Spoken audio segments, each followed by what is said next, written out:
Hello friends. आज हम पढ़ेंगे कक्षा 12 समकालीन विश्व राजनीति। पाठ शुरू करने से पहले पुस्तक में छपे समकालीन शब्द को हम समझते हैं।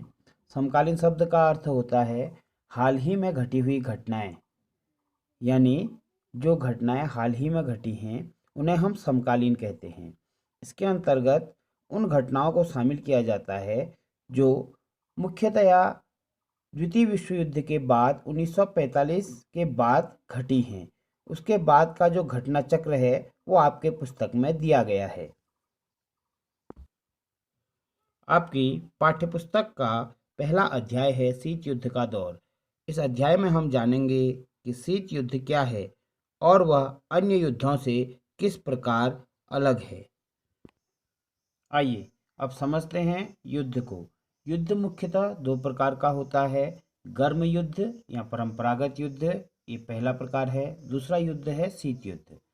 पहले जानते हैं गर्म युद्ध या परंपरागत युद्ध क्या है। परंपरागत युद्ध या गर्म युद्ध वह है जिसमें दो सेनाएं आमने सामने होती हैं और दो सेनाएं आपस में लड़ती हैं और उसमें एक विजेता होता है। इतिहास में हमने ऐसे कई युद्धों को देखा है। अब इतिहास के युद्धों से बाहर निकल के समझते हैं कि शीत युद्ध वास्तव में क्या है और यह अन्य युद्धों से कैसे अलग है। शीत युद्ध में सेनाएं आमने सामने नहीं होती, न ही शस्त्रों का उपयोग होता है, न ही जनहानि होती है। यह मस्तिष्क द्वारा लड़ा जाने वाला युद्ध है, द्वारा लड़ा जाने वाला युद्ध है।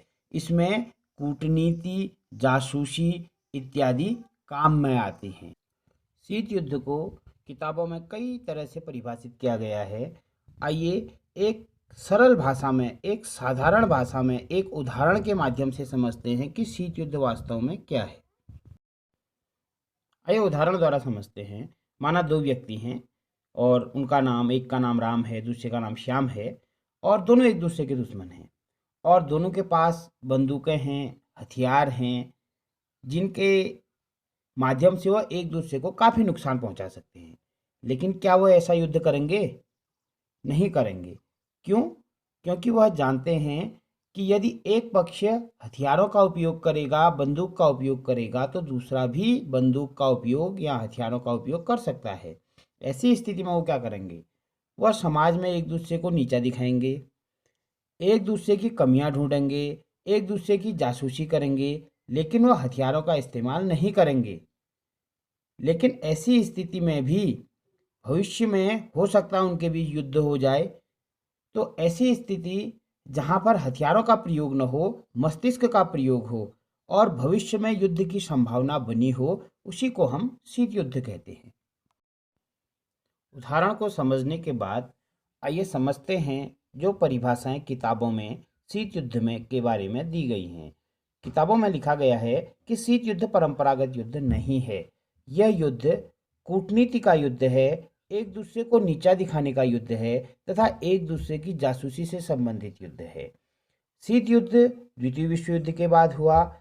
इसके मुख्यतः दो पक्ष थे, अमेरिका और सोवियत संघ।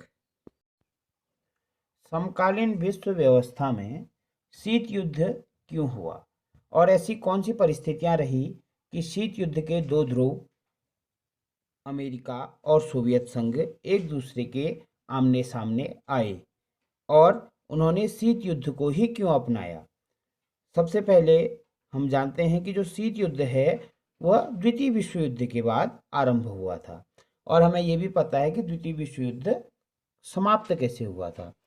समाप्त द्वितीय विश्व युद्ध ऐसे हुआ था कि 6 अगस्त और 9 अगस्त को अमेरिका ने जापान के दो शहर हिरोशिमा और नागासाकी पर परमाणु बम बरसाए थे और वह परमाणु बम गिरने के बाद जो भयानक विनाश हुआ, उसके बाद सारे देश परमाणु बम की भयावहता को जान गए और कोई भी देश युद्ध का खतरा मोल नहीं लेना चाहता था, जिस कारण इन दोनों देशों के बीच शीत युद्ध हुआ, अमेरिका और सोवियत संघ।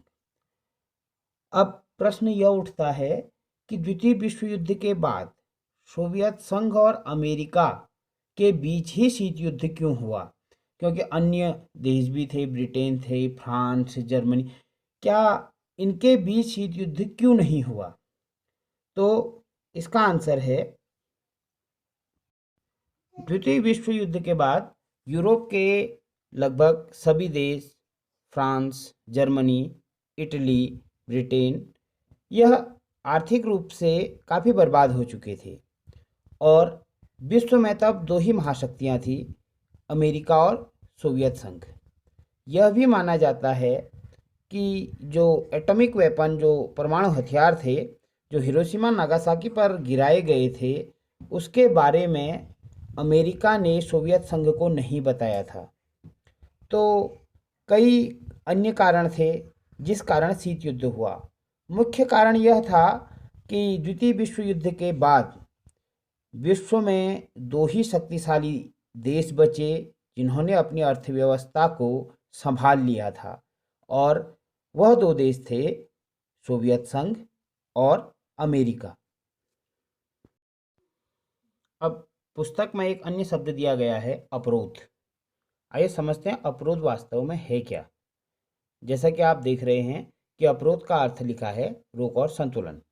जब दो शक्तिशाली देश परस्पर एक दूसरे के दुश्मन होते हैं तो वह जानते हैं कि यदि युद्ध की स्थिति होगी तो एक देश दूसरे देश को नुकसान पहुंचा सकता है। तो ऐसी स्थिति में कोई भी देश युद्ध का खतरा मोल नहीं लेगा, क्योंकि वह युद्ध से होने वाले विनाश को जानता है।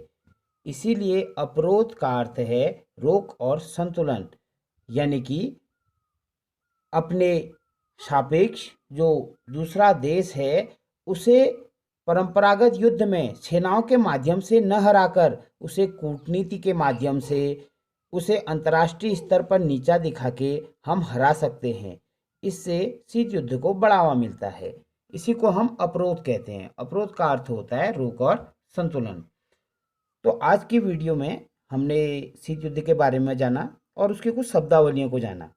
आने वाले जो हमारे वीडियोज होंगे उसमें हम जानेंगे कि वास्तव में बाद में इस युद्ध में क्या हुआ था और अमेरिका ने क्या क्या किया, सोवियत संघ ने क्या क्या किया। धन्यवाद।